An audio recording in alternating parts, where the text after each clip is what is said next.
आपके संज्ञान में लाना चाहेंगे महोदया कि बिहार जो ज्ञान की धरती है वो अभी भी इस विषय में कहीं ना कहीं पिछड़ रही है। वहाँ के जितने भी सरकारी स्कूल के बच्चे हैं महोदया, उनके आंखों में सपने तो हैं पर संसाधन नहीं है।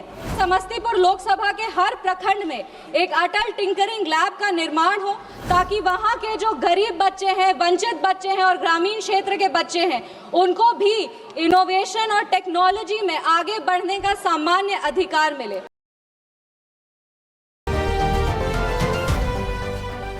नमस्कार, आप देख रहे हैं स्वराज पोस्ट और मैं हूं प्रिया राज। बिहार की राजनीति इन दिनों तेज रफ्तार पर है। जहां विधानसभा का सत्र चल रहा है तो मुद्दों की गर्मी बढ़ी हुई नजर आ रही है। उधर दिल्ली में संसद ही पूरे शबाब पर है तो बिहार से दिल्ली तक दोनों जगहों पर नेताओं की आवाज ही गूंज रही है और सत्ता विपक्ष एक दूसरे को जमकर घेरने में जुटे हुए हैं। इसी माहौल के बीच आज सबसे ज्यादा चर्चा में रही देश की सबसे युवा सांसद यानी कि शाम्वी चौधरी। उन्होंने लोकसभा में अपने समस्तीपुर लोकसभा क्षेत्र की कई अहम समस्याएं बेहद साफ और मजबूती से उठाई।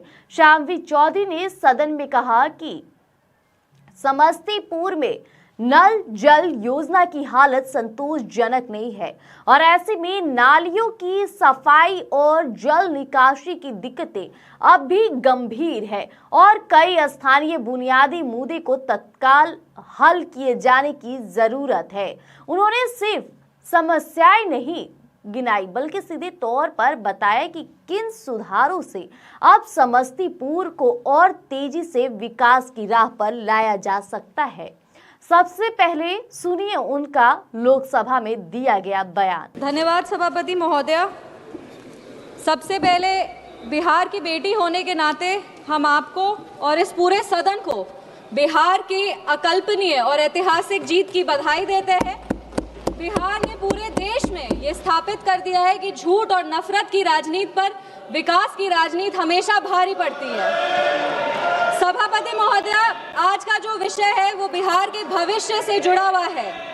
नीति आयोग ने अटल इनोवेशन मिशन के तहत पूरे देश में 10,000 अटल टिंकरिंग लैब्स बना करके शिक्षा के केंद्र में एक नई क्रांति लाने का आह्वान किया है। इसमें जो सबसे सराहनीय पहल है वो ये है कि 5,692 जो अटल टिंकरिंग लैब्स है वो ग्रामीण क्षेत्र में है और एक महिला जनप्रतिनिधि होने के नाते हम हमारी वित्त मंत्री श्री निर्मला सीतारमण जी का हार्दिक आभार व्यक्त करेंगे कि 2025-26 के बजट में उन्होंने 50,000 ऐसे और अटल टिंकरिंग लैब्स खोलने की घोषणा की है। आपके संज्ञान में लाना चाहेंगे महोदया कि बिहार जो ज्ञान की धरती है वो अभी भी इस विषय में कहीं ना कहीं पिछड़ रही है। आंकड़ों के हिसाब से बिहार में बस 97 लैब्स हैं जो वहां के विशाल छात्र आबादी के लिए अन्याय है। वहां के जितने भी सरकारी स्कूल के बच्चे हैं महोदया, उनके आंखों में सपने तो हैं पर संसाधन नहीं है। मेरी ये मांग है कि समस्तीपुर लोकसभा जो आप कह सकते हैं कि बाढ़ प्रभावित भी है और अधिकतर वहां की जो आबादी है वो ग्रामीण है, ऐसे में समस्तीपुर लोकसभा के हर प्रखंड में एक अटल टिंकरिंग लैब का निर्माण हो ताकि वहां के जो गरीब बच्चे हैं, वंचित बच्चे हैं और ग्रामीण क्षेत्र के बच्चे हैं, उनको भी इनोवेशन और टेक्नोलॉजी में आगे बढ़ने का सामान्य अधिकार मिले। बहुत बहुत धन्यवाद। जय हिंद, जय बिहार। आपने सुना, शाम्वी चौधरी लगातार अपने क्षेत्र में जमीन पर उतर कर काम करती हैं और कई बार देखा भी गया है कि लोगों से सीधे मिलती हैं और फिर उन्हें मुद्दे को संसद में आवाज देती हैं। एक युवा सांसद के तौर पर उनकी सक्रियता और साफ शब्दों में बात रखने की शैली उन्हें बाकी नेताओं से एक अलग ही पहचान दे रही है।